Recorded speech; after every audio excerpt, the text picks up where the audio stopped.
Punjabi radio US ਸੁਣ ਰਹੇ ਸਾਰੇ ਹੀ ਸਰੋਤਿਆਂ ਨੂੰ ਬਲਵਿੰਦਰ ਕੌਰ ਵੱਲੋਂ ਪਿਆਰ ਭਰੀ ਸਤਿ ਸ਼੍ਰੀ ਅਕਾਲ। ਤੇ ਜੀ ਸਰੋਤੇ ਪ੍ਰੋਗਰਾਮ ਖਬਰ ਤੇ ਨਜ਼ਰ ਪ੍ਰੋਗਰਾਮ ਦੇ ਵਿੱਚ ਅੱਜ ਸਾਡੇ ਨਾਲ ਹੋਣਗੇ ਸੁਸ਼ੀਲ ਦੋਸਾਂਝ। ਕੁਝ ਖਬਰਾਂ ਤੇ ਆਪਾਂ ਪਾਵਾਂਗੇ ਝਾਤ। ਖਬਰਾਂ ਤੋਂ ਪਹਿਲਾਂ ਧੰਨਵਾਦ ਕਰਨਾ ਚਾਹੁੰਦੇ ਸਾਡੇ ਸਪੋਂਸਰ ਦਾ ਜਿਨ੍ਹਾਂ ਨੇ ਇਸ ਪ੍ਰੋਗਰਾਮ ਨੂੰ ਸਪੋਂਸਰ ਕਰਕੇ ਤੁਹਾਡੇ ਤੱਕ ਪਹੁੰਚਾਇਆ ਸੀ। ਖਾਲਸਾ ਇੰਸ਼ੋਰੈਂਸ ਏਜੰਸੀ ਵਾਲੇ ਜਿਨ੍ਹਾਂ ਦਾ phone number 4082722500। Baldev Singh Dhaliwal Reno ਤੋਂ, ਗੁਰਦੀਪ ਸਿੰਘ ਬਿਰਦੀ ਕਲੋਵਸ ਤੋਂ, ਸਤਨਾਮ ਸਿੰਘ ਸ਼ੇਰਗਿੱਲ ਤੇ ਪਰਿਵਾਰ ਸਲਮਾ ਤੋਂ, ਰਸ਼ਪਾਲ ਕੌਰ ਖੰਗੂੜਾ ਤੇ ਪਰਿਵਾਰ ਬਿਕਰਸਫੀਲਡ, ਸਰਬਜੀਤ ਸਿੰਘ ਚੋਕੜ ਟਰਲਿਕ ਤੋਂ, ਨਵਜੋਤ ਕੌਰ ਕਲੋਟੀ ਤੇ ਪਰਿਵਾਰ ਜੁੱਬਾ ਸਿਟੀ ਤੋਂ, ਸੁਰਿੰਦਰ ਕੌਰ ਧਾਮੀ ਤੇ ਪਰਿਵਾਰ ਸੀਰਸ ਤੋਂ, ਸੋਢੀ ਸਿੰਘ ਜੀ ਸੈਕਰਾਮੈਂਟੋ ਤੋਂ ਬਹੁਤ ਬਹੁਤ ਧੰਨਵਾਦੀ ਹਾਂ ਜਿਨ੍ਹਾਂ ਨੇ ਇਸ ਪ੍ਰੋਗਰਾਮ ਨੂੰ ਸਪੋਂਸਰ ਕਰਕੇ ਤੁਹਾਡੇ ਤੱਕ ਪਹੁੰਚਾਇਆ ਜੀ। ਸਾਡੇ ਨਾਲ ਜੁੜ ਚੁੱਕੇ ਨੇ ਜੀ ਸੁਸ਼ੀਲ ਦੋਸਾਂਝ ਜੀ। ਸਤਿ ਸ਼੍ਰੀ ਅਕਾਲ, ਸਵਾਗਤ ਹੈ ਜੀ। ਬਹੁਤ ਬਹੁਤ ਮਿਹਰਬਾਨੀ ਬਲਵਿੰਦਰ ਜੀ। ਤੇ ਪੰਜਾਬੀ ਰੇਡੀਓ USA ਦੇ ਸਾਰੇ ਸਰੋਤਿਆਂ ਨੂੰ ਵੀ ਸੁਸ਼ੀਲ ਦੋਸਾਂਝ ਦੀ ਚੰਡੀਗੜ੍ਹ ਸਟੂਡੀਓ ਤੋਂ ਪਿਆਰ ਭਰੀ ਸਤਿ ਸ਼੍ਰੀ ਅਕਾਲ, ਆਦਾਬ ਤੇ ਨਮਸਕਾਰ।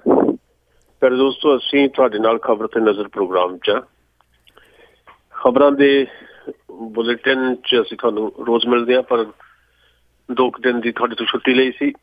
ਹੁਣ ਫਿਰ ਲਗਾਤਾਰ ਖਬਰਾਂ ਦੇ ਬੁਲੇਟਿਨ 'ਚ ਤੁਹਾਡੇ ਨਾਲ ਬਣੇ ਰਿਹਾ ਕਰਾਂਗੇ। ਪਰ ਖਬਰ ਤੇ ਨਜ਼ਰ ਪ੍ਰੋਗਰਾਮ ਪਿਛਲੇ ਹਫ਼ਤੇ ਜਿਹੜਾ ਅਸੀਂ ਕੀਤਾ ਸੀ, ਉਸ ਤੋਂ ਬਾਅਦ ਅੱਜ ਫਿਰ ਤੁਹਾਨੂੰ ਮੁਖਾਤਬ ਆ। ਤੇ ਖਬਰ ਤੇ ਨਜ਼ਰ ਪ੍ਰੋਗਰਾਮ 'ਚ ਸਾਡੀ ਨਜ਼ਰ ਰਹਿੰਦੀ ਹੈ ਜੋ ਕੁਝ ਵੀ ਪੰਜਾਬ ਤੇ ਭਾਰਤ ਦੇ ਸਿਆਸੀ ਤੇ ਸਮਾਜਿਕ ਆਰਥਿਕ ਤਾਣੇ ਬਾਣੇ 'ਚ ਵਾਪਰਦਾ, ਉਹਦੇ ਅੰਦਰ ਛੁਪਿਆ ਹੋਇਆ ਸੱਚ ਤੁਹਾਡੇ ਨਾਲ ਅਸੀਂ ਸਾਂਝਾ ਕਰਨ ਦੀ ਕੋਸ਼ਿਸ਼ ਕਰਦੇ ਹਾਂ ਆਪਣੀ ਸਮਝ ਦੇ ਮੁਤਾਬਿਕ। ਸੋ ਅੱਜ ਵੀ ਗੱਲਬਾਤ ਦਾ ਸਿਲਸਿਲਾ ਸ਼ੁਰੂ ਕਰਨਗੇ ਬਲਵਿੰਦਰ ਜੀ। ਜੀ ਸੁਸ਼ੀਲ ਜੀ, ਤੁਸੀਂ ਤਾਣੇ ਬਾਣੇ ਦੀ ਗੱਲ ਕੀਤੀ ਆ ਤੇ ਤਾਣਾ ਬਾਣਾ ਤੇ ਲੱਗਦਾ ਕਿ ਕਾਫੀ ਉਲਝ ਚੁੱਕਾ ਆ ਪੰਜਾਬ ਦਾ। ਪੰਜਾਬ ਦੇ ਵਿੱਚ ਜਿਸ ਤਰ੍ਹਾਂ ਸਾਰੀਆਂ ਹੀ ਪੋਲੀਟਿਕਸ ਦੀਆਂ ਪਾਰਟੀਆਂ ਆ, ਜਿੰਨੇ ਵੀ ਪੋਲੀਟੀਸ਼ੀਅਨ ਆ ਜਾਂ ਜਿਹੜੀਆਂ ਇਹ 2-3 ਪਾਰਟੀਆਂ ਆ, ਇਹ ਆਪੋ ਵਿੱਚ ਹੀ ਰੈਲੀ ਹੋਈਆਂ ਪਈਆਂ ਆ ਕਿ ਇਹਨਾਂ ਨੂੰ ਰੈਲੀਆਂ ਦੀ ਪਈ ਹੋਈ ਆ ਤੇ ਉਧਰ ਪੰਜਾਬ ਦਾ ਵੈਸੇ ਬੁਰਾ ਹਾਲ ਆ। ਬਲਵਿੰਦਰ ਜੀ, ਤੁਸੀਂ ਬਹੁਤ ਹੀ ਠੀਕ ਗੱਲ ਕਹੀ ਹੈ ਕਿ ਪੰਜਾਬ ਆਰਥਿਕ ਤੌਰ ਤੇ ਵੀ ਤੇ ਸਮਾਜਿਕ ਤੌਰ ਤੇ ਵੀ ਅੱਜ ਜਿਸ ਸੰਕਟ ਵਿੱਚੋਂ ਗੁਜ਼ਰ ਰਿਹਾ ਹੈ, ਐਸਾ ਵੱਡਾ ਸੰਕਟ ਜਿਹੜਾ ਆ ਜਿਹਨੂੰ ਤੁਸੀਂ ਮਹਾ ਸੰਕਟ ਕਹਿ ਸਕਦੇ ਹੋ, ਪੰਜਾਬ ਨੇ ਅੱਗੇ ਕਦੀ ਉਸ ਰੂਪ 'ਚ ਸਮਾਜਿਕ ਤੇ ਆਰਥਿਕ ਸੰਕਟ ਦੇ ਰੂਪ 'ਚ ਨਹੀਂ ਦੇਖਿਆ। ਤੇ ਇਸ ਮਹਾ ਸੰਕਟ ਨੂੰ ਮਹਾ ਚੋਣ ਰੈਲੀਆਂ ਕਰਕੇ ਜਿਹੜਾ ਆ ਹੱਲ ਨਹੀਂ ਕੀਤਾ ਜਾ ਸਕਦਾ। ਉਹਦੇ ਵਾਸਤੇ ਵਿਜ਼ਨ ਚਾਹੀਦਾ। ਉਹ ਵਿਜ਼ਨ ਜਿਹੜੀ ਹਕੂਮਤ ਹੈ ਉਹਦੇ ਵਾਸਤੇ ਸਭ ਤੋਂ ਜ਼ਿਆਦਾ ਇੰਪੋਰਟੈਂਟ ਹੈ। ਤੇ ਜਿਹੜੀ ਓਪੋਜੀਸ਼ਨ ਹੈ, ਜਿਵੇਂ ਇੱਕ ਜ਼ਿੰਮੇਵਾਰ ਓਪੋਜੀਸ਼ਨ ਦੀ ਭੂਮਿਕਾ ਅਦਾ ਕਰੇ, ਤਾਂ ਉਹ ਵਿਜ਼ਨ ਜਿਹੜਾ ਆ ਉਸ ਓਪੋਜੀਸ਼ਨ ਦੇ ਕੋਲ ਵੀ ਚਾਹੀਦਾ। ਪਰ ਨਾ ਤਾਂ ਸਾਡੇ ਹੁਕਮਰਾਨਾਂ ਦੇ ਕੋਲ ਕੋਈ ਵਿਜ਼ਨ ਹੈ ਜਿਸ ਵਿਜ਼ਨ ਦੇ ਨਾਲ ਪੰਜਾਬ ਦੇ ਇਸ ਮਹਾ ਸੰਕਟ ਚੋਂ ਪੰਜਾਬ ਨੂੰ ਬਾਹਰ ਕੱਢਿਆ ਜਾ ਸਕੇ। ਉਹ ਵਿਜ਼ਨ ਇਸ ਕਰਕੇ ਨਹੀਂ ਹੈ ਕਿਉਂਕਿ ਰਾਜਨੀਤਿਕ ਤੌਰ ਤੇ ਵੀ ਇਸ ਆਰਥਿਕ ਤੇ ਸਮਾਜਿਕ ਸੰਕਟ ਦੇ ਦੌਰ ਦੇ ਵਿੱਚ ਰਾਜਨੀਤਿਕ ਤੌਰ ਤੇ ਵੀ ਭਾਰਤ ਦਾ ਸਮੁੱਚਾ ਢਾਂਚਾ ਜਿਹੜਾ ਆ ਸੰਕਟਗ੍ਰਸਤ ਹੈ। ਤੇ ਉਹਦਾ ਕਾਰਨ ਇਹ ਹੈ ਵੀ ਜਿਹੜੀਆਂ ਸਾਡੀਆਂ ਮੁੱਖ ਧਾਰਾ ਦੀਆਂ ਪਾਰਟੀਆਂ, ਚਾਹੇ ਦੇਸ਼ ਪੱਧਰ ਤੇ ਗੱਲ ਕਰਨੀ ਹੋਵੇ ਚਾਹੇ ਪੰਜਾਬ ਦੀ ਗੱਲ ਕਰਨੀ ਹੋਵੇ, ਮੁੱਖ ਧਾਰਾ ਦੀਆਂ ਜਿਹੜੀਆਂ ਪਾਰਟੀਆਂ ਜਾਂ ਜਿਹੜੀਆਂ ਹਕੂਮਤ 'ਚ ਰਹਿੰਦੀਆਂ ਪਾਰਟੀਆਂ ਜਾਂ ਹਕੂਮਤ 'ਚ ਰਹੀਆਂ ਕਦੇ, ਉਹਨਾਂ ਪਾਰਟੀਆਂ ਨੇ ਆਪਣਾ ਨਾਤਾ ਲੋਕਾਂ ਨਾਲੋਂ ਪੂਰੀ ਤਰ੍ਹਾਂ ਤੋੜ ਲਿਆ। ਸਿਰਫ ਲੋਕਾਂ ਨੂੰ ਵੋਟਰ ਸਮਝ ਲਿਆ। ਤੇ ਅਸਥਾਈ ਤੌਰ ਦੇ ਉੱਤੇ ਜਦੋਂ ਉਹਨਾਂ ਨੂੰ 5 ਸਾਲਾਂ ਬਾਅਦ ਵੋਟਰ ਦੀ ਲੋੜ ਪੈਂਦੀ ਹੈ ਤਾਂ ਅਚਾਨਕ ਉਹਨਾਂ ਨੂੰ ਇਹ ਲੋਕ ਜਿਹੜੇ ਆ ਦਿਸਣ ਲੱਗ ਪੈਂਦੇ ਆ ਤੇ ਉਹਨਾਂ ਲੋਕਾਂ ਨੂੰ ਫਿਰ ਇੱਕ ਭੇਡ ਚਾਲ ਦੇ ਵਿੱਚ ਪਾ ਦਿੱਤਾ ਜਾਂਦਾ। ਲੋਕਾਂ ਨੂੰ ਵੋਟਰਾਂ 'ਚ ਤਬਦੀਲ ਕਰਨ ਵਾਸਤੇ ਉਹ ਜਿਹੜੀ ਭੇਡ ਚਾਲ ਹੈ ਉਹ ਫਿਰ ਚੋਣ ਰੈਲੀਆਂ ਦੇ ਰੂਪ 'ਚ ਸਾਹਮਣੇ ਆਉਂਦੀ ਹੈ। ਵੱਡਾ ਸਵਾਲ ਇਹੀ ਹੈ ਵੀ ਪੰਜਾਬ 'ਚ ਪਿਛਲੇ 2-2.5 ਮਹੀਨੇ ਤੋਂ ਜੋ ਕੁਝ ਵਾਪਰਿਆ, ਉਸ ਸਾਰੇ ਘਟਨਾ ਚੱਕਰ ਨੇ ਸਭ ਤੋਂ ਪਹਿਲਾਂ ਇਸ ਤਰ੍ਹਾਂ ਦਾ ਪ੍ਰਭਾਵ ਦਿੱਤਾ ਵੀ ਪੰਜਾਬ ਦੇ ਵਿੱਚ ਜਿਹੜੀ ਹਕੂਮਤੀ ਧਿਰ ਹੈ, ਖਾਸ ਤੌਰ ਤੇ ਸ਼੍ਰੋਮਣੀ ਅਕਾਲੀ ਦਲ, ਉਹ ਲੋਕਾਂ 'ਚ ਉਹਦਾ ਅਕਸ ਜਿਹੜਾ ਉਹ ਲਗਭਗ ਜਿਹੜਾ ਧੁੰਦਲਾ ਹੀ ਨਹੀਂ ਹੋਇਆ, ਪੂਰੀ ਤਰ੍ਹਾਂ ਖਰਾਬ ਹੋ ਗਿਆ। ਤੇ ਉਸ ਅਕਸ ਨੂੰ ਦੁਬਾਰਾ ਹਾਸਿਲ ਕਰਨ ਦੀ ਯਤਨ ਜਿਹੜਾ ਆ ਸੁਖਬੀਰ ਬਾਦਲ ਦੀ ਅਗਵਾਈ ਦੇ ਵਿੱਚ ਸਦਭਾਵਨਾ ਰੈਲੀਆਂ ਦੇ ਰੂਪ ਦੇ ਵਿੱਚ ਤਸੱਵਰ ਕੀਤਾ ਸ਼੍ਰੋਮਣੀ ਅਕਾਲੀ ਦਲ ਨੇ। ਪਰ ਉਹ ਸਦਭਾਵਨਾ ਰੈਲੀਆਂ ਜਿਹੜੀਆਂ ਆ ਉਹਦੇ 'ਚ ਰਾਜਨੀਤਿਕ ਸਦਭਾਵਨਾ ਵੀ ਦਿਖਾਈ ਨਹੀਂ ਦਿੱਤੀ ਤੇ ਉਹ ਸਦਭਾਵਨਾ ਰੈਲੀਆਂ ਚੋਣ ਰੈਲੀਆਂ 'ਚ ਤਬਦੀਲ ਹੋ ਗਈਆਂ। ਤੇ ਸ਼ਾਇਦ ਪਹਿਲੀ ਵਾਰ ਹੋ ਰਿਹਾ ਹੈ ਪੰਜਾਬ 'ਚ ਵੀ ਸੂਬੇ ਦੀ ਹੁਕਮਰਾਨ ਪਾਰਟੀ ਤੇ ਵਿਰੋਧੀ ਪਾਰਟੀ ਵੀ ਜਾਂ ਵਿਰੋਧੀ ਪਾਰਟੀਆਂ ਵੀ ਉਹਨਾਂ ਨੇ ਵੀ 1.25 ਸਾਲ ਪਹਿਲਾਂ ਹੀ ਚੋਣ ਮੈਦਾਨ ਜਿਹੜਾ ਆ ਉਹ ਮੰਨ ਲਿਆ। ਯਾਨੀ ਸਦਭਾਵਨਾਵਾਂ ਰੈਲੀਆਂ ਜਿਹੜੀਆਂ ਆ ਉਹਦੇ 'ਚ ਮੰਦ ਭਾਵਨਾ ਦੀ ਇੱਕ ਰਾਜਨੀਤੀ ਹਾਵੀ ਹੋਈ ਹੈ ਤੇ ਕਹਿਣ ਵੀ ਲੱਗ ਪਏ ਨੇ ਲੋਕ ਇਹ ਸਦਭਾਵਨਾ ਨਹੀਂ ਮੰਦ ਭਾਵਨਾ ਰੈਲੀਆਂ ਤੇ ਉਹ ਮੰਦ ਭਾਵਨਾ ਰੈਲੀਆਂ ਜਿਹੜੀਆਂ ਹੌਲੀ ਹੌਲੀ ਚੋਣ ਰੈਲੀਆਂ ਤਬਦੀਲ ਕਰ ਦਿੱਤੀਆਂ ਗਈਆਂ ਬਹੁਤ ਹੀ ਇੱਕ ਸੋਚੀ ਸਮਝੀ ਰਣਨੀਤੀ ਦੇ ਤਹਿਤ।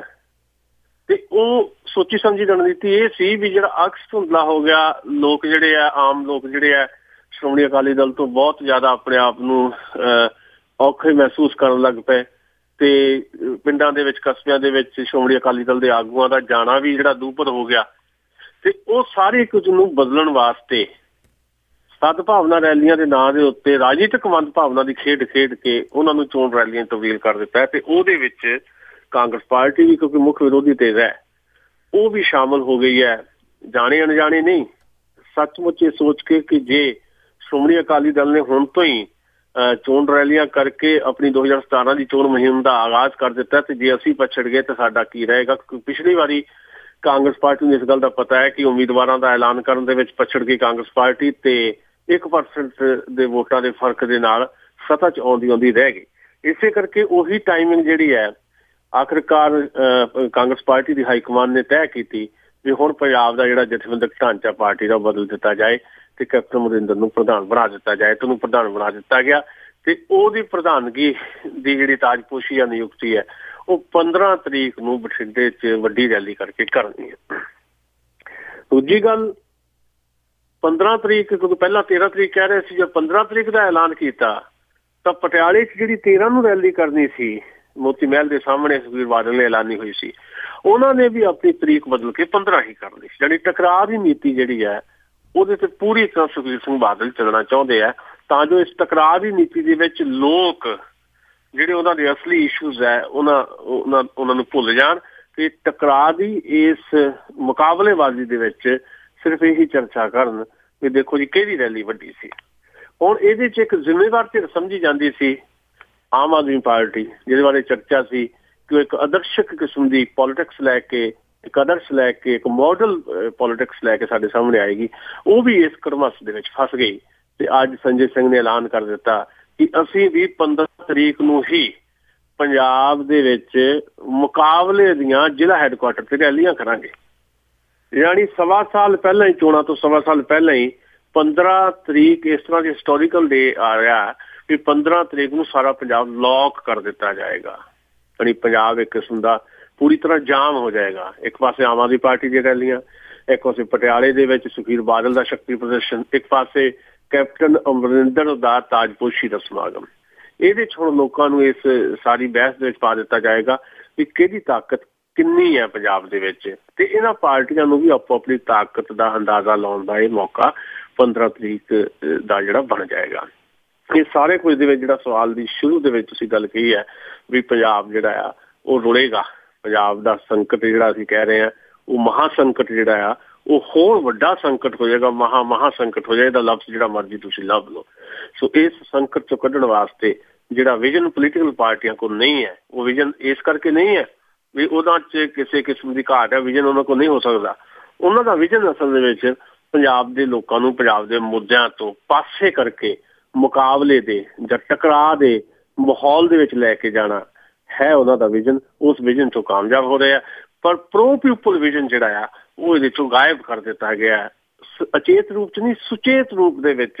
ਤੇ ਉਹ ਸੁਚੇਤ ਕਿਸਮ ਦੀ ਰਾਜਨੀਤੀ ਜਿਹੜੀ ਹਾਕਮਾਂ ਨੇ ਵਿਰੋਧੀ ਧਿਰ ਵਾਲਿਆਂ ਨੇ ਖੇਡਣੀ ਸ਼ੁਰੂ ਕੀਤੀ ਪੰਜਾਬ ਦੇ ਵਿੱਚ ਉਹਨੂੰ ਸਮਝਣਾ ਇਸ ਵੇਲੇ ਸਭ ਤੋਂ ਮਹੱਤਵਪੂਰਨ ਹੈ ਪੰਜਾਬ ਦੇ ਆਮ ਬੰਦੇ ਲਈ। ਜੀ ਅਤੇ ਜੀ ਆਪਾਂ ਜੇ ਅਗਲੀ ਗੱਲ ਕਰੀਏ ਕੇਜਰੀਵਾਲ ਦੀ, ਕੇਜਰੀਵਾਲ ਨੇ ਨਵਜੋਤ ਸਿੱਧੂ ਦਾ ਗੱਲਾਂ ਦੇ ਵਿੱਚ ਵੈਲਕਮ ਕੀਤਾ ਆ ਕਿ ਜੇ ਉਹ ਪਾਰਟੀ ਦੇ ਵਿੱਚ ਆਉਂਦੇ ਆ ਤੇ ਕੀ ਇਸ ਦੇ ਪਿੱਛੇ ਇਸ ਕੋਈ ਗਟਮਟ ਚੱਲ ਰਹੀ ਹੋਊਗੀ? ਦੇਖੋ ਗੱਲ ਇਹ ਆ ਵੀ ਨਵਜੋਤ ਸਿੰਘ ਸਿੱਧੂ ਬਾਰੇ ਪਹਿਲਾਂ ਵੀ ਚਰਚਾ ਚੱਲਦੀ ਰਹੀ ਹੈ। ਪਿਛਲੇ ਦਿਨਾਂ ਦੇ ਵਿੱਚ ਜਦੋਂ ਨਵਜੋਤ ਕੌਰ ਸਿੱਧੂ ਨੇ ਇਹ ਗੱਲ ਕਹੀ ਵੀ ਇੱਕ ਤੋਂ ਵੱਧ ਵਾਰ ਕਹੀ ਵੀ ਜੇ ਪੰਜਾਬ 'ਚ ਸ਼੍ਰੋਮਣੀ ਅਕਾਲੀ ਦਲ ਤੇ ਬੀਜੇਪੀ ਗੱਠਜੋੜ ਕਾਇਮ ਰਹਿੰਦਾ ਤਾਂ ਘੱਟੋ ਘੱਟ ਮੈਂ ਇਸ ਗੱਠਜੋੜ ਦੀ ਸਾਂਝੀ ਉਮੀਦਵਾਰ ਵਜੋਂ ਚੋਣ ਨਹੀਂ ਲੜਨੀ। ਉਦੋਂ ਇਹ ਸਵਾਲ ਉੱਠਿਆ ਸੀ ਵੀ ਕੀ ਉਸ ਬੀਜੇਪੀ ਨੂੰ ਛੱਡਣ ਜਾ ਰਹੀ ਹੈ ਇਹ ਜੋੜੀ, ਤੇ ਫਿਰ ਕਿੱਥੇ ਜਾਏਗੀ। ਤੇ ਫਿਰ ਚਰਚਾ ਸੀ ਵੀ ਨਵਜੋਤ ਸਿੰਘ ਸਿੱਧੂ ਕਾਫੀ ਦੇਰ ਤੋਂ ਚੁੱਪ ਹੈ, ਸਿਰਫ ਉਹਨਾਂ ਦੀ ਪਤਨੀ ਨਵਜੋਤ ਕੌਰ ਸਿੱਧੂ ਬੋਲਦੀ ਹੈ।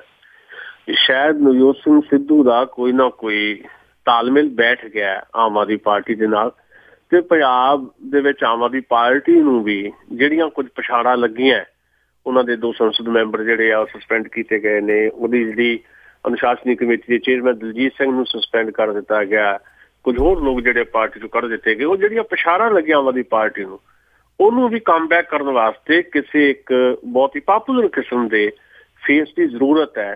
ਤਾਂ ਉਹਦੇ 'ਚ ਨਵਜੋਤ ਸਿੰਘ ਸਿੱਧੂ ਨੂੰ ਜਿਹੜਾ ਸਮਝਿਆ ਜਾ ਰਿਹਾ ਹੈ ਕਿ ਸ਼ਾਇਦ ਨਵਜੋਤ ਸਿੰਘ ਸਿੱਧੂ ਨੂੰ ਆਮ ਆਦਮੀ ਪਾਰਟੀ ਕਿਸੇ ਨਾ ਕਿਸੇ ਰੂਪ ਦੇ ਵਿੱਚ ਆਪਣੇ ਸ਼ਾਮਲ ਕਰਕੇ ਪੰਜਾਬ ਦੇ ਵਿੱਚ ਜਿਹੜੇ 2017 ਦੀ ਚੋਣ ਹੈ ਉਸ ਚੋਣ ਦੇ ਵਿੱਚ ਇੱਕ ਵੱਡੇ ਆਗੂ ਦੇ ਤੌਰ ਦੇ ਉੱਤੇ, ਇੱਕ ਫੇਸ ਦੇ ਤੌਰ ਤੇ ਪੇਸ਼ ਕਰ ਸਕਦੀ ਹੈ। ਪਰ ਉਹ ਚਰਚਾ ਜਿਹੜੀ ਹੈ ਉਦੋਂ ਬਹੁਤ ਜ਼ਿਆਦਾ ਨਹੀਂ ਹੋ ਸਕੀ, ਉਹਦੇ ਤੇ ਥੋੜ੍ਹੀਆਂ ਬਹੁਤ ਗੱਲਾਂ ਹੁੰਦੀਆਂ ਰਹੀਆਂ, ਪਰ ਸੀਰੀਅਸਲੀ ਉਹਦੇ ਤੇ ਕਿਸੇ ਨੇ ਬਹੁਤੀ ਚਰਚਾ ਨਹੀਂ ਕੀਤੀ, ਕਿਉਂਕਿ ਇਸੇ ਦੌਰਾਨ ਇੱਕ ਮਿਨੋਰਿਟੀ ਕਮਿਸ਼ਨ ਦਾ ਜਿਹੜਾ ਨੈਸ਼ਨਲ ਮਿਨੋਰਿਟੀ ਕਮਿਸ਼ਨ ਉਹਦਾ ਮੈਂਬਰ ਬਣਾਉਣ ਦੀ ਚਰਚਾ ਵੀ ਚੱਲ ਗਈ ਕਿ ਸਿੱਧੂ ਨੂੰ ਭਾਰਤੀ ਜਨਤਾ ਪਾਰਟੀ ਸਰਕਾਰ ਮਿਨੋਰਿਟੀ ਕਮਿਸ਼ਨ ਦਾ, ਨੈਸ਼ਨਲ ਮਿਨੋਰਿਟੀ ਕਮਿਸ਼ਨ ਦਾ ਮੈਂਬਰ ਲੈਣ ਜਾ ਰਹੀ ਹੈ, ਤੇ ਇਹਦਾ ਮਤਲਬ ਉਹਨਾਂ ਦੀ ਸਹਿਮਤੀ ਹੈ। ਇਸ ਕਰਕੇ ਚਰਚਾ ਤੇ ਫੁੱਲ ਸਟਾਪ ਲੱਗ ਗਿਆ ਸੀ ਵੀ ਸ਼ਾਇਦ ਨਵਜੋਤ ਸਿੰਘ ਸਿੱਧੂ ਦੀ ਜਿਹੜੀ ਚਰਚਾ ਹੋ ਰਹੀ ਹੈ ਕਿ ਆਮ ਆਦਮੀ ਪਾਰਟੀ ਜਾ ਸਕਦੀ ਹੈ, ਤੇ ਉਹ ਗੱਲ ਜਿਹੜੀ ਖਤਮ ਹੈ। ਇਨ ਬਿਟਵੀਨ 2 ਗੱਲਾਂ ਵਾਪਰ ਗਈਆਂ।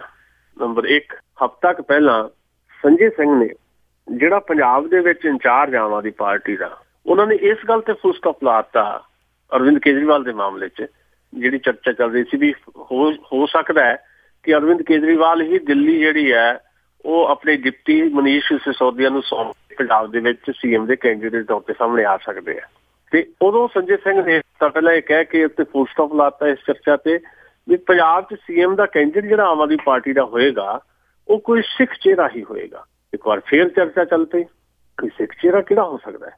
ਚਿਹਰੇ ਤਾਂ 3 ਹੀ ਆ ਪੰਜਾਬ ਦੇ ਕੋਲ, ਜੇ ਸਿੱਖ ਚਿਹਰੇ ਦੀ ਗੱਲ ਕਰਨੀ ਹੋਵੇ ਤਾਂ ਪੂਰਨ ਰੂਪ ਦੇ ਵਿੱਚ ਇੱਕ ਸਿੱਖ ਚਿਹਰਾ HS ਫੂਲਕਾ ਹੈ, ਜਿਹਨੇ ਪਿਛਲੇ ਦਿਨਾਂ ਦੇ ਵਿੱਚ ਸੁਖਬੀਰ ਬਾਦਲ ਤੇ ਕੈਪਟਨ ਅਮਰਿੰਦਰ ਨੂੰ ਸਿੱਧਾ ਹੀ ਆਡੀਓ ਕਲਿੱਪਿੰਗਸ ਜਾਰੀ ਕਰਕੇ ਕਟਹਿਰੇ 'ਚ ਖੜਾ ਕੀਤਾ, ਤੇ ਚਰਚਾ ਸ਼ੁਰੂ ਹੋ ਗਈ ਸੀ ਕਿ HS ਫੂਲਕਾ ਨੇ ਭਾਵੇਂ ਆਮ ਆਦਮੀ ਪਾਰਟੀ ਦੇ ਸਾਰੇ ਅਹੁਦੇ ਛੱਡ ਦਿੱਤੇ ਹੈ, ਪਰ ਫਿਰ ਵੀ ਉਹ ਵਾਪਸ ਆਉਣਾ ਚਾਹੁੰਦੇ ਆਮ ਆਦਮੀ ਪਾਰਟੀ ਦੇ ਆਗੂ ਦੇ ਤੌਰ ਤੇ ਪੰਜਾਬ 'ਚ, ਵੀ ਹੋ ਸਕਦਾ ਸੀਐਮ ਦਾ ਕੈਂਡੀਡੇਟ ਉਹ ਹੋਵੇ।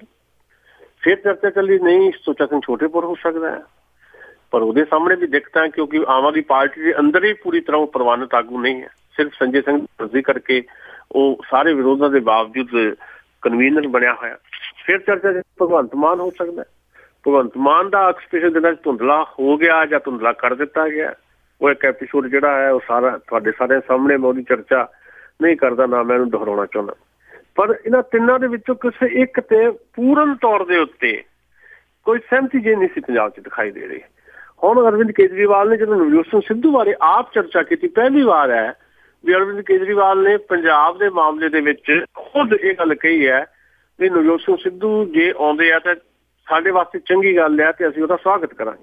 ਪਹਿਲੀ ਵਾਰ ਜੇ ਤੁਹਾਡੀ ਪਾਰਟੀ ਦਾ ਚੀਫ ਇਹ ਗੱਲ ਕਵੇ ਤਾਂ ਫਿਰ ਇਹਨੂੰ ਸੀਰੀਅਸਲੀ ਲੈਣਾ ਹੀ ਪਏਗਾ। ਇਹਦਾ ਮਤਲਬ ਹੈ ਭਾਵੇਂ ਉਹਨੇ ਕਿਹਾ ਅਰਵਿੰਦ ਕੇਜਰੀਵਾਲ ਨੇ ਵੀ ਸਾਡੀ ਕੋਈ ਗੱਲਬਾਤ ਨਹੀਂ ਹੋਈ, ਪਰ ਬਿਨਾਂ ਗੱਲਬਾਤ ਤੋਂ ਹੀ ਸਿਰਫ ਅਖਬਾਰੀ ਚਰਚਾ ਦੇ ਆਧਾਰ ਤੇ ਕੋਈ ਪਾਰਟੀ ਦਾ ਚੀਫ ਇਸ ਤਰ੍ਹਾਂ ਬਿਆਨ ਨਹੀਂ ਦੇ ਸਕਦਾ। ਇਹਦਾ ਮਤਲਬ ਹੈ ਕੋਈ ਨਾ ਕੋਈ ਗੱਲ ਹੈ। ਜੇ ਗੱਲ ਹੈ ਤਾਂ ਸਵਾਲ ਇਹ ਪੈਦਾ ਹੋ ਜਾਂਦਾ ਹੈ ਵੀ ਜੇ ਆਮ ਆਦਮੀ ਪਾਰਟੀ ਨਵਜੋਤ ਸਿੰਘ ਸਿੱਧੂ ਨੂੰ ਲਿਆਂਦਾ ਜਾਏਗਾ ਤਾਂ ਫਿਰ ਉਹ ਛੋਟੀ ਪਦਵੀ ਲਈ ਤਾਂ ਆਉਣਗੇ ਨਹੀਂ। ਕੀ ਫਿਰ ਨਵਜੋਤ ਸਿੰਘ ਸਿੱਧੂ ਨੂੰ ਸੀਐਮ ਦੇ ਕੈਂਡੀਡੇਟ ਤੌਰ ਤੇ ਪੇਸ਼ ਕਰਨਾ ਚਾਹੁੰਦੀ ਆਮ ਆਦਮੀ ਪਾਰਟੀ? ਹੁਣ ਇਹ ਹੈ, ਇਹਦਾ ਅਗਲਾ ਸਵਾਲ ਇਹ ਬਣ ਜਾਂਦਾ ਕਿ ਜੇ ਏਦਾਂ ਹੋ ਜਾਂਦਾ ਤੇ ਕੀ ਭਗਵੰਤ ਮਾਨ, HS ਫੂਲਕਾ ਜਾਂ ਸੁੱਚਾ ਸਿੰਘ ਛੋਟੇਪੁਰ ਜਾਂ ਆਮ ਆਦਮੀ ਪਾਰਟੀ ਦੀ ਬਾਕੀ ਲੀਡਰਸ਼ਿਪ ਇਸ ਗੱਲ ਨੂੰ ਪ੍ਰਵਾਨ ਕਰੇਗੀ?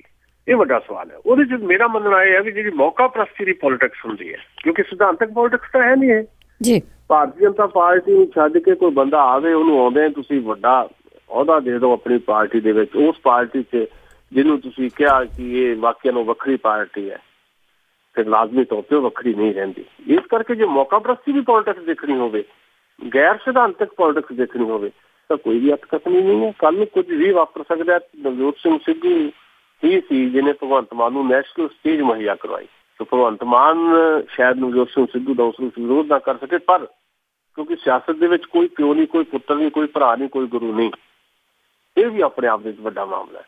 ਪਰ ਕੋਈ ਬਹੁਤ ਵੱਡਾ ਮੈਨੂੰ ਨਹੀਂ ਲੱਗਦਾ ਕਿ ਇਹਦੇ ਤੇ ਵਿਰੋਧ ਪੰਜਾਬ 'ਚ ਹੋ ਸਕਦਾ ਹੈ ਆਮ ਆਦਮੀ ਪਾਰਟੀ ਦੇ ਅੰਦਰ। ਸਗੋਂ ਆਮ ਆਦਮੀ ਪਾਰਟੀ ਦੀ ਜਿਹੜੀ ਲੀਡਰਸ਼ਿਪ ਹੈ ਪੰਜਾਬ ਦੀ, ਉਹ ਭਾਵੇਂ ਅੰਦਰ ਖਾਤੇ ਇਸ ਗੱਲ ਨੂੰ ਥੋੜਾ ਔਖੇ ਹੋ ਕੇ ਪ੍ਰਵਾਨ ਕਰੇ, ਪਰ ਆਮ ਆਦਮੀ ਪਾਰਟੀ ਦਾ ਸਧਾਰਨ ਕਾਡਰ ਜਿਹੜਾ ਹੈ ਉਹ ਖੁਸ਼ੀ ਮਨਾਏਗਾ ਕਿ ਨਵਜੋਤ ਸਿੰਘ ਸਿੱਧੂ ਵਰਗਾ ਐਨਰਜੈਟਿਕ ਬੰਦਾ, ਤੇਜ਼ ਤਰਾਰ ਬੰਦਾ, ਬੋਲਣ 'ਚ ਮਹਾਰਤ ਰੱਖਣ ਵਾਲਾ ਬੰਦਾ, ਉਹਨੂੰ ਇੱਕ ਸਪੋਕਸਮੈਨ ਮਿਲ ਜਾਏਗਾ ਤੇ ਸ਼ਾਇਦ ਇਹ ਚੰਗਾ ਹੋ ਸਕਦਾ ਹੈ ਆਮ ਆਦਮੀ ਪਾਰਟੀ ਵਾਸਤੇ। ਪਰ ਪੰਜਾਬ ਦਾ ਇਹਦੇ ਨਾਲ ਕੋਈ ਭਲਾ ਜੁੜਿਆ ਹੋਵੇ ਇਹ ਮੈਂ ਨਹੀਂ ਸੋਚਦਾ। ਪਰ ਹਾਲ ਇਹ ਸਾਰੀਆਂ ਗੱਲਾਂ ਹਵਾ 'ਚ ਹੈ ਜੀ।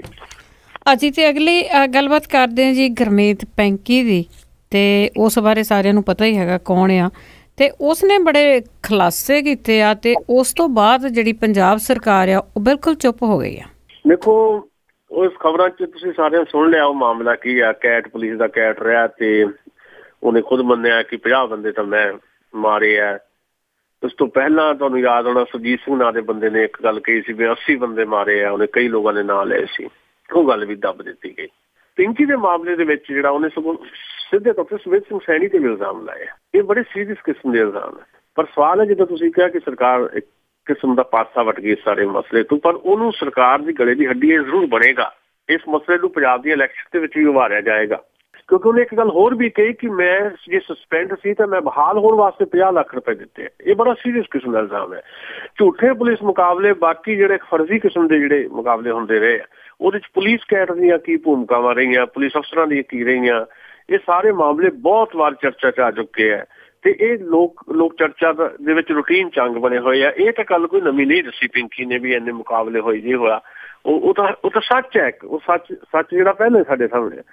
ਪਰ ਪੁਲਿਸ ਦੇ ਹੀ ਇੱਕ ਜ਼ਿੰਮੇਵਾਰ ਅਫਸਰ ਦੇ ਉੱਤੇ ਇਹ ਕਹਿ ਕੇ ਦੋਸ਼ ਲਾਉਣਾ ਕਿ ਉਹ 50 ਲੱਖ ਰੁਪਏ ਦੇ ਕੇ ਉਹਨੂੰ ਮੈਂ ਬਹਾਲ ਹੋਇਆ ਸੀ, ਇਹ ਬਹੁਤ ਸੀਰੀਅਸ ਕਿਸਮ ਦਾ ਇਲਜ਼ਾਮ ਹੈ। ਇਹਦੇ ਤੇ ਸਰਕਾਰ ਆਪਣੇ ਆਪ ਨੂੰ ਫਸੀ ਮਹਿਸੂਸ ਕਰ ਰਹੀ ਹੈ। ਪਰ ਜਿੱਦਾਂ ਸੁਰਜੀਤ ਸਿੰਘ ਦੀ ਗੱਲ ਕੀਤੀ ਹੈ, ਮੈਂ ਉਹਨੂੰ ਜਿੱਦਾਂ ਰੋਲ ਦਿੱਤਾ ਗਿਆ, ਸਾਰੇ ਮਸਲੇ ਨੂੰ, ਇਸ ਮਸਲੇ ਨੂੰ ਵੀ ਰੋਲਣ ਦੀ ਕੋਸ਼ਿਸ਼ ਹੈ। ਇਸੇ ਰਾਮ ਰੌਲੇ 'ਚ ਜਿਹੜਾ ਚੋਣ ਰੈਲੀਆਂ ਦਾ ਆਪਾਂ ਜ਼ਿਕਰ ਕਰਕੇ ਹਟੇ ਆ, ਇਹ ਸਾਰੇ ਮਸਲੇ ਜਿਹੜੇ ਲਪੇਟ ਦਿੱਤੇ ਜਾਣਗੇ।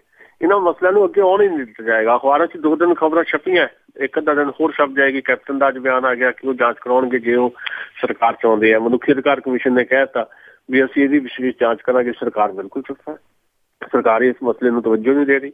ਇਹੀ ਹੁਕੂਮਤ 'ਚ ਰਹਿਣ ਵਾਲੀਆਂ ਪਾਰਟੀਆਂ ਜਿਹੜੀਆਂ ਉਹਨਾਂ ਦੀ ਕਾਰਜਸ਼ੈਲੀ ਹੁੰਦੀ ਹੈ ਵੀ ਜਿਹੜੇ ਸੀਰੀਅਸ ਕਿਸਮ ਦੇ ਇਸ ਤਰ੍ਹਾਂ ਦੀਆਂ ਗੱਲਾਂ ਹੈਗੀਆਂ ਜਿਹਦੇ 'ਚ ਇਨਵੋਲਵਮੈਂਟ ਰਹੀ ਹੋਵੇ ਉਹਨਾਂ ਦੇ ਸਰਕਾਰ ਦੇ ਹੁੰਦੇ ਆ, ਉਹਨਾਂ ਦੇ ਪੁਲਿਸ ਦੇ ਕੁਝ ਅਫਸਰਾਂ ਦੀ ਵੀ, ਉਹ ਸਾਰੀਆਂ ਚੀਜ਼ਾਂ ਤੋਂ ਧਿਆਨ ਪਾਸੇ ਦੇਵੇ ਲੋਕਾਂ ਦਾ, ਕੋਸ਼ਿਸ਼ ਰਹਿੰਦੀ ਹੈ। ਤੇ ਅਖਬਾਰਾਂ ਵੀ ਇਸ ਗੱਲ ਨੂੰ ਬਹੁਤਾ ਜ਼ਿਆਦਾ ਚਰਚਾ 'ਚ ਨਹੀਂ ਲਿਆਉਂਦੀਆਂ ਤੇ ਅਦਾਲਤਾਂ ਤੇ ਖੁਦ ਨੋਟਿਸ ਨਹੀਂ ਲੈ ਪਾ ਰਹੀਆਂ। ਲੋੜ ਇਸ ਗੱਲ ਦੀ ਹੈ ਕਿ ਇਸ ਤਰ੍ਹਾਂ ਦੇ ਸੀਰੀਅਸ ਇਸ਼ੂਜ਼ ਦੇ ਉੱਤੇ ਜੇ ਸਰਕਾਰਾਂ ਕੁਝ ਨਹੀਂ ਕਰ ਰਹੀਆਂ ਤਾਂ ਅਦਾਲਤਾਂ ਨੂੰ ਖੁਦ ਨੋਟਿਸ ਲੈਣਾ ਚਾਹੀਦਾ। ਪਰ ਇਸ ਗੱਲ ਦੀ ਵੀ ਕਿਤੇ ਨਾ ਕਿਤੇ ਘਾਟ ਰੱਖਦੀ ਹੈ। ਆਉਣ ਵਾਲਾ ਸਮਾਂ ਜਿਹੜਾ ਆ ਉਹ ਪੰਜਾਬ ਲਈ ਵੀ, ਦੇਸ਼ ਲਈ ਵੀ ਇਸ ਕਰਕੇ ਜ਼ਿਆਦਾ ਖਤਰਨਾਕ ਹੈ ਕਿ ਇਸ ਤਰ੍ਹਾਂ ਦੇ ਮਾਮਲਿਆਂ ਦੇ ਵਿੱਚ ਜਿੱਥੇ ਸਿੱਧੇ ਤੌਰ ਤੇ ਮਨੁੱਖੀ ਅਧਿਕਾਰਾਂ ਦੇ ਮਾਮਲੇ ਜੁੜੇ ਹੁੰਦੇ ਆ, ਉਹਦੇ 'ਚ ਨਾ ਸਰਕਾਰਾਂ ਕਿਸੇ ਕਿਸਮ ਦਾ ਪੋਜ਼ੀਟਿਵ ਤਰੀਕੇ ਦਾ ਕੋਈ ਦਖਲ ਦਿੰਦੀਆਂ, ਨਾ ਹਾਲੇ ਅਦਾਲਤਾਂ ਉਸ ਰੂਪ ਦੇ ਵਿੱਚ ਹਰ ਮਾਮਲੇ 'ਚ ਦਖਲ ਦੇਣ ਦੇ ਵਿੱਚ ਹੈ। ਇਹ ਸਾਰੀ ਸਿਚੁਏਸ਼ਨ ਓਵਰਆਲ ਜਿਹੜੀ ਹੈ ਉਹ ਇੱਕ ਹਨੇਰੇ ਭਵਿੱਖ ਵੱਲ ਸੰਕੇਤ ਕਰਦੀ ਹੈ ਤੇ ਲੋਕਾਂ ਨੇ ਇਹਨਾਂ ਮਸਲਿਆਂ ਨੂੰ ਜਿਹੜਾ ਅੱਗੇ ਲੈ ਕੇ ਆਉਣਾ ਹੁੰਦਾ। ਮੁੱਖੀ ਅਧਿਕਾਰ ਜਥੇਬੰਦੀਆਂ, ਬਾਕੀ ਕੁਝ ਜਨਤਕ ਜਥੇਬੰਦੀਆਂ ਇਹਨਾਂ ਮਸਲਿਆਂ ਦੇ ਉੱਤੇ ਸਰਕਾਰ ਨੂੰ ਘੇਰਨ ਦੀ ਜ਼ਰੂਰ ਕੋਸ਼ਿਸ਼ ਕਰਨਗੀਆਂ, ਪਰ ਇੱਕ ਮੂਵ ਨਹੀਂ ਬਣ ਰਹੀ, ਇੱਕ ਮੂਵਮੈਂਟ ਨਹੀਂ ਪੰਜਾਬ ਦੇ ਪਾ ਰਹੀ। ਇਸ ਕਰਕੇ ਥੋੜੀ ਦਿੱਕਤ ਵੀ ਸਾਹਮਣੇ ਹੈ ਜੀ। ਅੱਜ ਤੇ ਅੱਗੇ ਆਪਾਂ ਗੱਲ ਕਰੀਏ ਪੰਜਾਬ ਦੇ ਮੁੱਖ ਮੰਤਰੀ ਨੇ, ਉਸਨੇ ਇੱਕ ਚਿੱਠੀ ਲਿਖੀ ਆ ਪ੍ਰਧਾਨ ਮੰਤਰੀ ਨੂੰ ਕਿ ਜਿਹੜੇ ਪੰਜਾਬ ਦੇ ਕਿਸਾਨ ਆ ਉਹਨਾਂ ਦੇ ਕਰਜ਼ੇ ਮਾਫ ਕਰ ਦਿੱਤੇ ਜਾਣ। ਪਰ ਲੱਗਦਾ ਇਸ ਤਰ੍ਹਾਂ ਆ ਕਿ ਪੰਜਾਬ ਸਰਕਾਰ ਦਾ ਇਸ ਵਿੱਚ ਕੀ ਰੋਲ ਆ, ਕੀ ਫਰਜ਼ ਆ ਕਿ ਉਹਨਾਂ ਨੇ ਕੀ ਕਰਨਾ ਹੈ, ਜੇ ਕੇਂਦਰ ਸਰਕਾਰ ਨੇ ਕੀ ਕਰਨਾ। ਜੇ ਉਹ ਦੇਖੀਏ ਤਾਂ ਕੇਂਦਰ ਸਰਕਾਰ ਦੇ ਵਿੱਚ ਇਹ ਬੜੇ ਭਾਈਵਾਲ ਹੈਗੇ ਆ। ਇਹ ਹੁੰਦਾ ਤੁਸੀਂ ਆਪਣੀ ਜ਼ਿੰਮੇਵਾਰੀ ਜਿਹੜੀ ਹੈ ਉਹਦੇ ਪ੍ਰਤੀ ਇੰਨੇ ਜ਼ਿਆਦਾ ਤੁਸੀਂ ਅਵੇਸਲੇ ਹੋ ਜਾਂਦੇ ਹੋ ਜਾਂ ਤੁਸੀਂ ਉਹ ਜ਼ਿੰਮੇਵਾਰੀ ਨਿਭਾ ਸਕਣ ਦੇ ਸਮਰੱਥ ਨਹੀਂ, ਤਾਂ ਫਿਰ ਤੁਸੀਂ ਇਸ ਤਰ੍ਹਾਂ ਦਾ ਕੋਈ ਰਾਜਨੀਤਿਕ ਤੌਰ ਦੇ ਉੱਤੇ ਦਾਅ ਪੇਚ ਕਰਦੇ ਹੋ ਤਾਂ ਜੋ ਜਿਹੜੇ ਪੀੜਿਤ ਲੋਕ ਹੈ ਉਹਨਾਂ ਪ੍ਰਤੀ ਆਪਣੇ ਆਪ ਨੂੰ ਤੁਸੀਂ ਹਮਦਰਦ ਵੀ ਪੇਸ਼ ਕਰੋ, ਕਰਨਾ ਵੀ ਕੁਝ ਨਹੀਂ ਹੈ, ਤੇ ਇਹ ਗੱਲ ਵੀ ਸ਼ੋਅ ਕਰ ਦਿਓ ਕਿ ਇਹਦੇ ਵਾਸਤੇ ਜ਼ਿੰਮੇਵਾਰ ਜਿਹੜਾ ਕੁਝ ਹੋ ਰਿਹਾ। ਜਿੱਦਾਂ ਸਾਡੇ ਪੰਜਾਬ ਦੇ ਵਿੱਚ ਅਕਸਰ ਹੁੰਦਾ ਜਾਂ ਦੇਸ਼ 'ਚ ਵੀ ਕੋਈ ਘਟਨਾ ਵਾਪਰ ਜਾਂਦੀ ਹੈ, ਨਾਲ ਦੀ ਨਾਲ ਪਾਕਿਸਤਾਨ ਵੱਲ ਨੂੰ ਉਂਗਲ ਕਰ ਦਿੱਤੀ ਜਾਂਦੀ ਆ। ਹੁਣ ਕੇਂਦਰ ਨੂੰ ਚਿੱਠੀ ਲਿਖੀ ਪ੍ਰਧਾਨ ਮੰਤਰੀ, ਨਾਲੇ ਪ੍ਰਧਾਨ ਮੰਤਰੀ ਨੇ ਸਿਫਤਾਂ ਕੀਤੀਆਂ ਬਾਦਲ ਸਾਹਿਬ ਨੇ ਉਸ ਚਿੱਠੀ ਦੇ ਵਿੱਚ, ਨਾਲੇ ਕਹਿ ਰਹੇ ਇੱਕ ਮੁਸ਼ਤ ਕਰਜ਼ਾ ਜਿਹੜਾ ਕਿਸਾਨਾਂ ਦਾ ਮੁਆਫ ਕਰ ਦਿਓ। ਪਰ ਪੰਜਾਬ ਸਰਕਾਰ ਨੇ ਕੀ ਕਰਨਾ? ਪੰਜਾਬ ਸਰਕਾਰ ਦਾ ਆਪਦਾ ਵੀ ਤਾਂ ਕੋਈ ਫਰਜ਼ ਹੈ। ਪੰਜਾਬ ਦੇ ਜਿਹੜੇ ਕਿਸਾਨ ਜਿਹੜੇ ਲੜ ਰਹੇ ਸੀ, ਉਹਨਾਂ ਕਿਸਾਨਾਂ ਦੀ ਲੜਾਈ ਜਿਹੜੀ ਜਿੱਦਾਂ ਖੂਹ ਖਾਤੇ 'ਚ ਪਾਈ ਗਈ ਆ, ਬਕਾਇਦਾ ਇੱਕ ਸੋਚੀ ਸਮਝੀ ਸਾਜ਼ਿਸ਼ ਦੇ ਤਹਿਤ ਉਹ ਕਿਸਾਨਾਂ ਦੀ ਮੂਵਮੈਂਟ ਜਿਹੜੀ ਪੰਜਾਬ ਦੀ ਤਕਦੀਰ ਬਦਲਣ ਵਾਲੀ ਸੀ, ਜਿਹਨੇ ਕੇਵਲ ਕਿਸਾਨਾਂ ਦੀ ਮੂਵਮੈਂਟ ਨਹੀਂ ਸੀ ਰਹਿਣਾ, ਉਹਨੇ ਇੱਕ ਜਨ ਅੰਦੋਲਨ ਦਾ ਰੂਪ ਧਾਰਨ ਕਰ ਲੈਣਾ ਸੀ ਪੰਜਾਬ ਦੇ ਵਿੱਚ।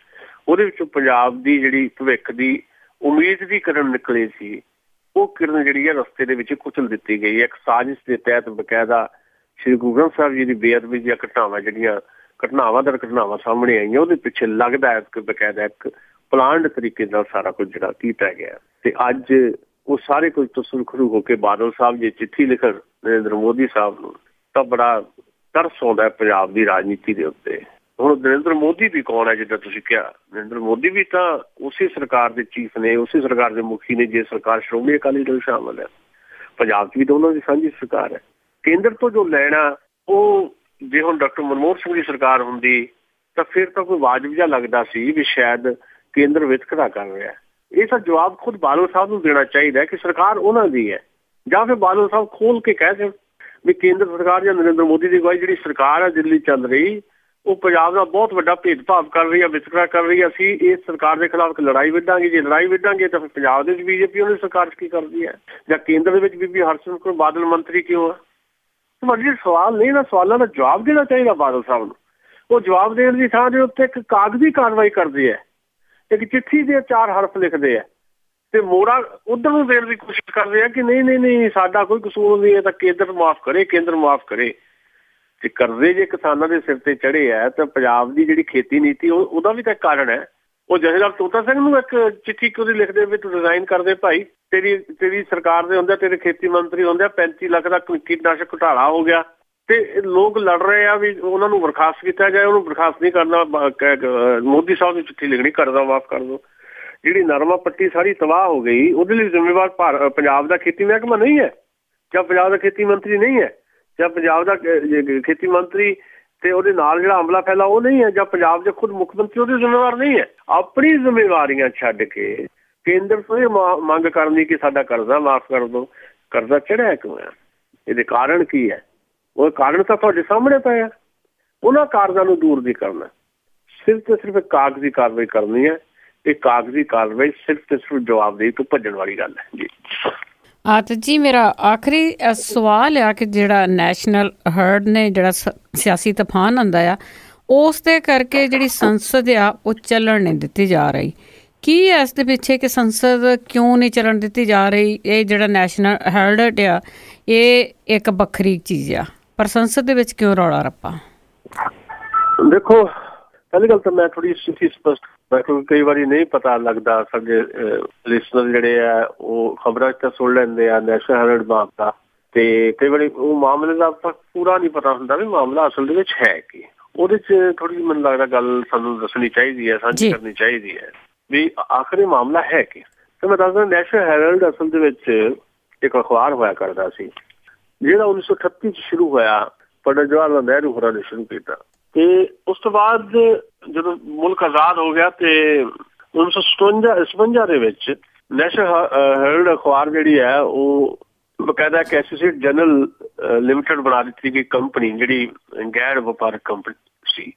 ਉਸ ਕੰਪਨੀ ਦਾ ਅਖਬਾਰ ਇਹ ਬਣਾ ਦਿੱਤਾ ਗਿਆ ਤੇ ਇਹਦੇ 'ਚ 2 ਅਖਬਾਰ ਹੋਰ ਛਪਦੇ ਸੀ। ਅੰਗਰੇਜ਼ੀ ਦਾ ਤਾਂ ਨੈਸ਼ਨਲ ਹੈਰਲਡ ਹੋ ਗਿਆ ਤੇ ਇੱਕ ਹਿੰਦੀ 'ਚ ਛਪਦਾ ਸੀ ਨਵਜੀਵਨ ਤੇ ਇੱਕ ਉਰਦੂ 'ਚ ਕੌਮੀ ਆਵਾਜ਼। 1956 'ਚ ਗੈਰ ਵਪਾਰਕ ਕੰਪਨੀ ਬਣਾ ਦਿੱਤੀ ਗਈ ਤੇ ਐਕਟ ਧਾਰਾ ਕੰਪਨੀ ਐਕਟ ਦੀ ਧਾਰਾ 25 'ਚ ਇਹਨੂੰ ਟੈਕਸ ਮੁਕਤ ਵੀ ਕਰ ਦਿੱਤਾ ਗਿਆ। ਬਾਅਦ ਵਿੱਚ ਇੱਕ ਕਿਸਮ ਦੀ ਕਾਂਗਰਸੀ ਆਫੀਸ਼ੀਅਲ ਅਖਬਾਰ ਸੀ ਇਹ। 2008 ਦੇ ਵਿੱਚ ਇਹਦੇ ਸਾਰੇ ਜਿਹੜੀਆਂ ਅਖਬਾਰਾਂ ਸੀ, ਨਵਜੀਵਨ ਵੀ, ਕੌਮੀ ਆਵਾਜ਼ ਵੀ ਤੇ ਨੈਸ਼ਨਲ ਹੈਰਾਲਡ ਜਿਹੜੀ ਆ ਉਹ ਬੰਦ ਕਰ ਦਿੱਤੀ ਗਈ। 90 ਕਰੋੜ ਰੁਪਏ ਦਾ ਉੱਤੇ ਕਰਜ਼ਾ ਚੜ ਗਿਆ ਸੀ। ਤੇ ਯੰਗ ਇੰਡੀਅਨ ਪ੍ਰਾਈਵੇਟ ਲਿਮਿਟਡ ਇੱਕ ਹੋਰ ਕੰਪਨੀ ਬਣਾਈ ਜਿਹਦੇ 'ਚ ਸੋਨੀਆ ਗਾਂਧੀ ਤੇ ਰਾਹੁਲ ਗਾਂਧੀ, ਮੋਤੀ ਲਾਲ ਵੋਰਾ ਵਗੈਰਾ ਵਗੈਰਾ ਇਹ ਸਾਰੇ ਡਾਇਰੈਕਟਰ ਸੀ। ਰਾਹੁਲ ਗਾਂਧੀ ਤੇ ਸੋਨੀਆ ਗਾਂਧੀ ਕੋਈ ਇਸ ਕੰਪਨੀ ਦੇ 76% ਸ਼ੇਅਰ ਸੀ, ਬਾਕੀ 24% ਬਾਕੀ ਲੋਕਾਂ ਕੋਲ ਸੀ। ਇਸ ਕੰਪਨੀ ਨੂੰ ਕਾਂਗਰਸ ਪਾਰਟੀ ਨੇ 90 ਕਰੋੜ ਰੁਪਏ ਦਾ ਕਰਜ਼ਾ ਦਿੱਤਾ ਬਿਨਾਂ ਇੰਟਰਸਟ ਤੋਂ। 50 ਲੱਖ ਰੁਪਏ 'ਚ ਕੰਪਨੀ ਬਣਾਈ। ਉਹ ਕਰਜ਼ਾ ਜਿਹੜਾ ਉਹ ਦੇ ਕੇ ਇੱਕ ਕਿਸਮ ਦਾ ਮਾਲਿਕਾਨਾ ਹੱਕ ਜਿਹੜਾ ਆ उस कंपनी का सारा इस कंपनी को आ गया, young Indian private limited company को।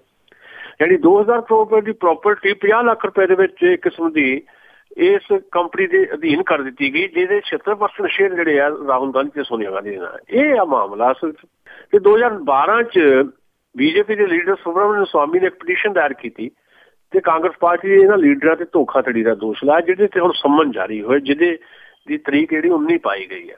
हुण सवाल है कि ये मामला तो अदालत विच पार्लीमेंट का लेना देना कोई नहीं, और पार्लीमेंट 2 दिन तो ठप किया पिया कांग्रेस पार्टी ने। हुण जिहड़ा बाकी GST बिल या होर सारियां चीज़ां पिछे पै गई।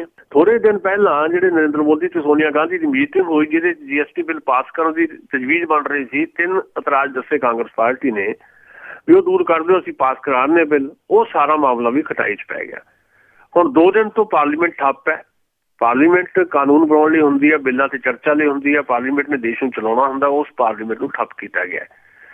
ते बीजेपी की अगवाई सरकार है, जो बीजेपी ओपोजिशन सी ते वो भी इदां ही पार्लीमेंट ठप करा करती सी। साडा कहना इत्थे ये आ भी ये मामला जिहड़ा आ अदालत विच आ, अज का मामला नहीं है। 2012 की पटीशन दायर हुई है, इकल्ले बंदे ने पटीशन दायर की सुब्रमण्यम स्वामी ने। बीजेपी ने ऑफिशियली ये कुछ नहीं किया। कांग्रेस पार्टी या उन्होंने डायरैक्टर जी कंपनी सी सोनिया राहुल या बाकी मोतीलाल वोहरा वगैरह ਉਹਦਾ जवाब देन, हल्फनामा दायर करन अदालत ਦੇ ਵਿੱਚ ਤੇ ਉੱਥੇ ਮਾਮਲਾ ਲੜਨ। ਉਹਨਾਂ ਨੂੰ ਪਾਰਲੀਮੈਂਟ ਨੂੰ ਇਹਦਾ ਡਿਸਟਰਬ ਕਰਨ ਦਾ ਕੋਈ ਰਾਈਟ ਨਹੀਂ ਹੈ। ਤੁਹਾਡੇ ਕੋਈ ਮਾਮਲੇ ਹੈਗੇ ਆ ਰਾਜਨੀਤਿਕ ਤੌਰ ਦੇ ਉੱਤੇ ਤਾਂ ਉਹ ਜਾਂ ਤਾਂ ਤੁਸੀਂ ਪਾਰਲੀਮੈਂਟ ਤੋਂ ਬਾਅਦ ਨਜਿੱਠੋ ਉਹਨਾਂ ਨੂੰ, ਜਾਂ ਫਿਰ ਅਦਾਲਤੀ ਲੜਾਈ ਦੇ ਵਿੱਚ ਤੁਸੀਂ ਜੋ ਵੀ ਆਪਣਾ ਪੱਖ ਹੈ ਉਹ ਰੱਖ ਦਿਓ। पार्लीमेंट को डिस्टर्ब करना है भावें मूक सहमति शायद बीजेपी की भी हो, क्योंकि बीजेपी भी लोगों के मसलों से जवाबदेही तो भजती है। सो पार्लीमेंट इदां ही निकल जाएगा तो जिहड़े महत्वपूर्ण बिल है इदां लटकते रह जाएंगे। ये राजनीति जिहड़ी असल दे विच पार्लीमेंट दे बाईकाट की राजनीति दोनों प्रमुख पार्टियां की राजनीति का बहुत अहम अंग बन चुकी है कि लोगों के मसले जिहड़े है इस सारी राजनीति की भेट चढ़ जाते हैं, लगातार चल रहे हैं। भविख विच भी इदां दी संभावना है। हुण ये तो हुण जिहड़े वख-वख होर पार्टियां है, कांग्रेस ते बीजेपी तो बिना जिहड़ियां पार्टियां, उन्हां नूं मैनूं लगदा है कोई एकजुट राय बना के सहमति बना के इन्हां मुद्दिआं दे उत्ते पार्लीमेंट दे विच जोर पा के चर्चा करवाउणी चाहीदी है, तां जो पार्लीमेंट दे विच पोलीटिकल पार्टियां एक निजी एजेंडे नूं ना लैके समूह एजेंडे नूं लैके काम करन। जी बहुत बहुत धन्नवाद सुशील दोसांझ जी, तुसीं साडे नाल जुड़े ते खबरां ते झात पाई। मेहरबानी, शुक्रिया। आतो जी ये सन साडे नाल जुड़े सुशील दोसांझ, जिन्हां ने कुछ क खबरां ते विस्तार दस्सिया सानूं। बहुत बहुत धन्नवाद करदे इन्हां दा। हुण बलविंदर कौर वल्लों भी आप सब नूं ही प्यार भरी सत श्री अकाल।